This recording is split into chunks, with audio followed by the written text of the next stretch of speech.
1977 March 30 sir, ഇവിടെ നേരത്തെ അവതാരകൻ സൂചിപ്പിച്ചതുപോലെ പ്രതിപക്ഷത്തെ അന്നത്തെ ഒരു യുവ MLA ഈ നിയമസഭയിൽ നടത്തിയ ഒരു പ്രസംഗമുണ്ട് സർ.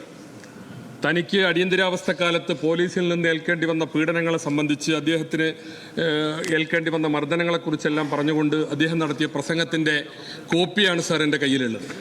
ആ പ്രസംഗത്തിൻ്റെ അവസാനത്തിൽ അദ്ദേഹം അന്നത്തെ ആഭ്യന്തരമന്ത്രിയായിരുന്ന ലീഡർ K. കരുണാകരനോട് ചോദിക്കുന്ന ഒരു ചോദ്യമുണ്ട്. കേരളത്തിലെ പോലീസിനെ ഇനിയും ഇങ്ങനെ കയറൂരി വിടാനാണോ നിങ്ങളുടെ തീരുമാനം എന്ന് അന്നത്തെ ആ യുവ MLA ചോദിക്കുന്നുണ്ട്.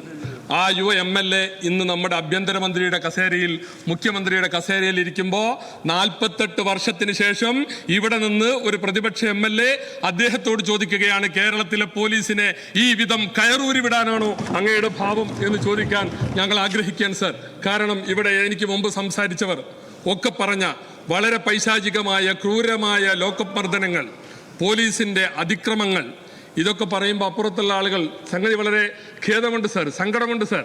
ഇവിടെ എന്ത് വിഷയങ്ങളും ഈ കാലത്ത് നടക്കുന്നത് ചൂണ്ടിക്കാണിച്ചാൽ അപ്പോൾ കഴിഞ്ഞ കാലങ്ങളിൽ UDF ഭരിച്ചപ്പോൾ അങ്ങനെ ഉണ്ടായില്ലേ, ഇങ്ങനെ ഉണ്ടായില്ലേ, 40 കൊല്ലം മുമ്പ് ഉണ്ടായില്ലേ, ഇതാണോ ചോദ്യം? അതല്ല. ഇവിടെ ഒരു അടിയന്തര പ്രമേയം അവതരിപ്പിക്കുന്നതിന്റെ നിയമസഭയുടെ അതിന്റെ താല്പര്യം എന്താണ്? ഈ വിഷയം ചർച്ച ചെയ്യപ്പെടാനാണ്, അതിലെ കുറ്റക്കാർക്കെതിരെ നടപടിയെടുക്കാനാണ്. അത് പറയുമ്പോൾ അതിനെ ലാഘവത്തോടെ പൊതുവൽക്കരിക്കുന്ന നിങ്ങളുടെ ഈ സമീപനം ജനാധിപത്യ വിരുദ്ധമാണ് എന്ന് പറയാൻ ഞാൻ ആഗ്രഹിക്കുകയാണ് സർ. സർ, അന്നത്തെ അതിനേക്കാൾ ഭീകരമായ രീതിയിൽ കേരളത്തിലെ പോലീസ് പെരുമാറുകയാണ്. വർഷങ്ങളായി പോലീസിന്റെ ഈ സ്ഥിതി തുടരുകയാണ്. അഴിഞ്ഞാട്ടം മൂർധന്യതയിലെത്തിയിരിക്കുകയാണ്. ലോക്കപ്പ് മർദ്ദനങ്ങൾ നമുക്കറിയാം. ഈ ഗവൺമെന്റ് തുടക്കം കുറിക്കുന്നത് അങ്ങയുടെ ജില്ലയിലെ തന്നെ കുട്ടിമാക്കൂലിലെ പട്ടികജാതിക്കാരായ 2 സഹോദരിമാരെ കൈക്കുഞ്ഞുമായി ജയിലിൽ അടച്ചുകൊണ്ടാണ്. പിന്നീട് കസ്റ്റഡി മരണങ്ങളുടെ ഒരു ഘോഷയാത്രയാണ്. അങ്ങയുടെ ആദ്യത്തെ 5 കൊല്ലം 11 കസ്റ്റഡി മരണങ്ങളാണ്. ഇപ്പൊ വീണ്ടും 6 എണ്ണമാണ്. കേരളത്തിൽ 17 കസ്റ്റഡി മരണങ്ങളായി സർ. സാധാരണക്കാർക്കെതിരെ പോലീസിന്റെ അതിക്രമങ്ങൾ പെരുകുകയാണ്. പൊതുജനത്തിന് നേരെ മെക്കിട്ട് കയറുന്ന പോലീസാണ് ഇപ്പോൾ ഉള്ളത്. ജനമൈത്രി പോലീസല്ല, ഗുണ്ടാ മൈത്രി പോലീസാണ് സർ ഇപ്പൊ നമ്മുടെ രാജ്യത്തുള്ളത്. ഇപ്പോഴത്തെ സംഭവ പരമ്പരകൾ നിങ്ങൾ നോക്കൂ സർ. ഇവിടെ അമ്പലവാസിയായ ഒരു പാവം ചെറുപ്പക്കാരൻ, അമ്പലത്തിലെ പൂജയും കർമ്മങ്ങളൊക്കെ ആയിട്ട് കഴിയുന്ന, മദ്യം ജീവിതത്തിൽ തൊട്ടിട്ടില്ലാത്തൊരു ചെറുപ്പക്കാരൻ, ആ ചെറുപ്പക്കാരനെയാണ് മദ്യപിച്ച് കുഴപ്പമുണ്ടാക്കിയെന്ന് പറഞ്ഞിട്ട് യൂത്ത് കോൺഗ്രസിന്റെ മണ്ഡലം പ്രസിഡന്റ്, ആ ചെറുപ്പക്കാരനെയാണ് നിങ്ങൾ പോലീസ് അറസ്റ്റ് ചെയ്യുന്നത്. എന്നിട്ടോ അന്ന് പരാതി കൊടുത്തു, മുഖ്യമന്ത്രിക്ക് അന്ന് പരാതി കൊടുത്തതാ. ഇപ്പൊ പറയണത് അന്നത്തെ സംഭവമല്ലേന്നാ. അന്നത്തെ സംഭവത്തിന്റെ ഇന്നത്തെ പ്രസക്തി എന്താ? ഇന്ന് അതിന്റെ വീഡിയോകൾ വിവരാവകാശ നിയമപ്രകാരം പുറത്തു വന്നു. അപ്പോഴാണ് ലോകം അറിയുന്നത്, ചാനലുകളിലൂടെ. നമ്മൾ കണ്ടില്ലേ സർ ആ ചെറുപ്പക്കാരനെ എത്ര ക്രൂരമായിട്ടാണ് സർ പോലീസ് മർദ്ദിക്കുന്നത്.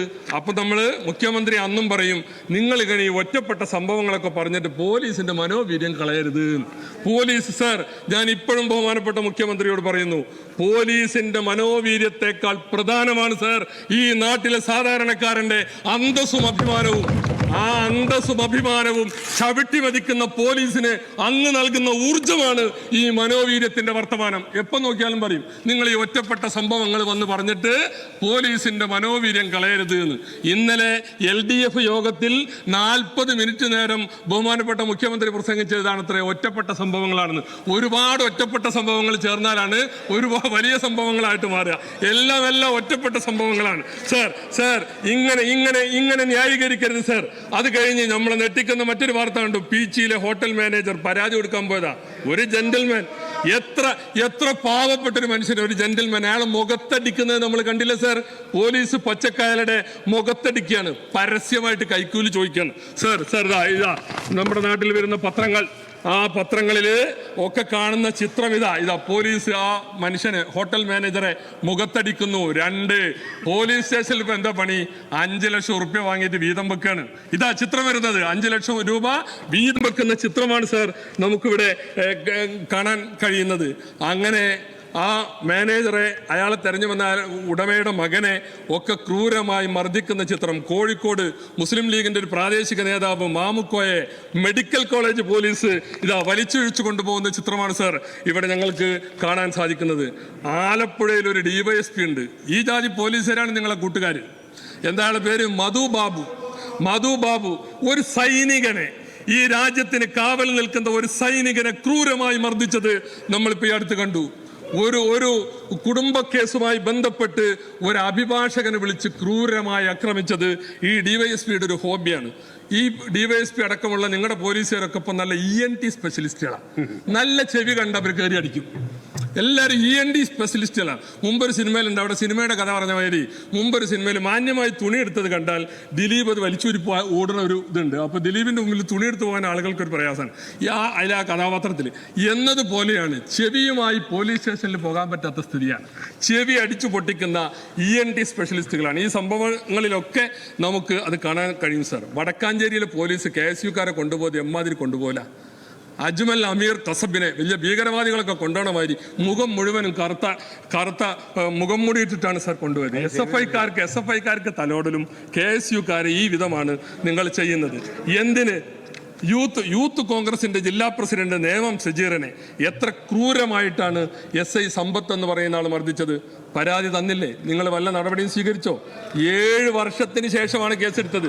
കോടതി പോയിട്ട് 7 വർഷത്തിന് ശേഷം കസ്റ്റഡി മരണങ്ങൾ.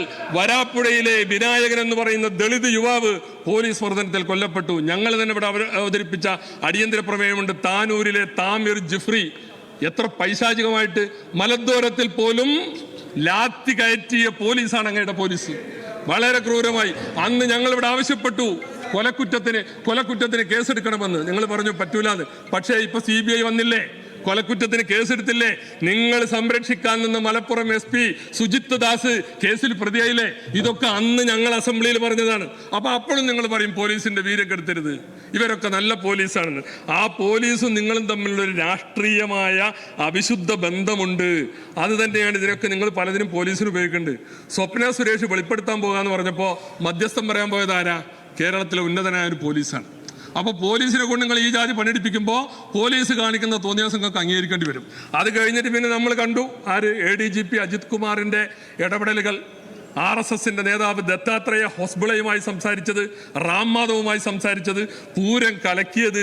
ഇതിലൊക്കെ അജിത് കുമാറിന്റെ പങ്കെന്താണെന്ന് എല്ലാവർക്കും അറിയാം. ആർക്ക് വേണ്ടി അജിത് കുമാർ ഇത് ആർക്ക് വേണ്ടിയാണ് ചെയ്തത് സർ? അതുപോലെ തന്നെ അങ്ങനെയുള്ള ഒട്ടനവധി സംഗതികൾ. ഇപ്പോൾ CPIയുടെ നേതാവ് ശ്രീ ചന്ദ്രശേഖരൻ ഇവിടെ പ്രസംഗിച്ചു. പോലീസൊക്കെ വളരെ ഭദ്രമാണെന്ന്. അദ്ദേഹത്തിന്റെ സമ്മേളനത്തോട് നീതി പുലർത്തണമായിരുന്നു. CPIയുടെ സംസ്ഥാന സമ്മേളനം കഴിഞ്ഞു. ഏറ്റവും കൂടുതൽ വിമർശിക്കപ്പെട്ടത് പോലീസാണ്. അവിടുന്ന് കടന്ന് ഞങ്ങൾ പത്രത്തിൽ വായിച്ചതാണ്. ഞങ്ങൾ അതിനകത്ത് വന്നിട്ട് രഹസ്യവർക്കൊന്നും നടത്തിയിട്ടില്ല. ഞങ്ങൾ അവിടുന്ന് കേട്ടതാണ്. മുഖ്യമന്ത്രിക്കെതിരെയാണ് ഏറ്റവും രൂക്ഷമായ വിമർശനം. നിങ്ങൾ CPIക്കാർ ഈ ഗവൺമെന്റിലെ അടിയാളന്മാരാണെന്ന് വരെ നിങ്ങളുടെ പ്രതിനിധികൾ ആ സമ്മേളനത്തിൽ പറഞ്ഞു. എന്താ ഈ ജാതി പണിയല്ലേ? സമ്മേളനത്തിന്റെ വികാരം ഒന്ന്, ഇവിടെ വന്നിട്ട് പ്രസംഗിക്കുന്നത് മറ്റൊരു രീതിയിൽ. സർ, ഞാൻ അവസാനിപ്പിക്കുകയാണ്. സർ, ഇങ്ങനെ പോലീസിനെ കയറൂരി വിട്ട് വലിയ അതിക്രമങ്ങളാണ് ഈ നാട്ടിൽ നടക്കുന്നത്. ഇന്ന് തുടക്കത്തിൽ തന്നെ ആ അതിക്രമം പുറത്തു കൊണ്ടുവന്ന മാധ്യമങ്ങൾക്കെതിരെ മുഖ്യമന്ത്രി നടത്തിയ ഒരു വർത്തമാനമുണ്ട്. മാധ്യമങ്ങളൊക്കെ വല്ലാണ്ടത് പർവ്വതീകരിക്കുന്നുണ്ടല്ലോ, അപ്പോൾ ഒന്ന് ചർച്ച ചെയ്തോട്ടെ എന്ന്. മാധ്യമങ്ങൾ അവരുടെ ധർമ്മമാണ് നിർവഹിക്കുന്നത് സർ. അതുകൊണ്ട് ഇവിടെ അവതരിപ്പിച്ച ഈ അടിയന്തര പ്രമേയത്തെ ഞാൻ അനുകൂലിക്കുകയാണ് സർ.